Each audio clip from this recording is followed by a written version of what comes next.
ओम प्रिय आत्मन। गीता में भगवान श्री कृष्ण ने एक ऐसा रहस्य बताया है जो पूरे जीवन की दिशा बदल देता है। कृष्ण कहते हैं, तुम्हारा अधिकार सिर्फ कर्म पर है, फल पर नहीं, और जो हमारे वश में नहीं उसके बारे में सोचना ही मूर्खता है। कर्म का अकाची सिद्धांत ये भी है कि जो बोया है वही मिलेगा। अगर हम अच्छे कर्म करते जाएं तो फल अच्छा ही आएगा, इसमें भी कोई दो मत नहीं है।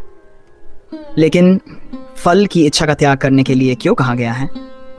इसका एक कारण है कि कभी प्रारब्ध के कारण अच्छे कर्मों का भी प्रतिफल प्रत्यक्ष नहीं मिलता। ऐसे में जब फल नहीं मिलता तो फल की इच्छा रखने वाला मन कर्म करने की इच्छा को ही खोने लगता है, और आत्मन कर्म तो हर हाल में हर किसी को करना ही होगा।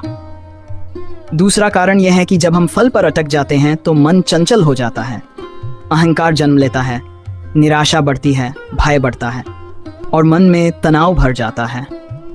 लेकिन जब हम केवल अपने कर्म पर ध्यान देते हैं तो मन शांत होता है, ऊर्जा बढ़ती है और भगवान स्वयं परिणाम का प्रबंध कर देते हैं। कर्मयोग ये वह कला है जिसमें हम अपना काम पूरी निष्ठा से, पूरे मन से और पूरे प्रेम से करते हैं, लेकिन उसके बदले में क्या मिलेगा इसकी चिंता नहीं करते। कर्मयोग का असली संदेश है, नियंत्रण कर्म पर रखो और विश्वास भगवान पर।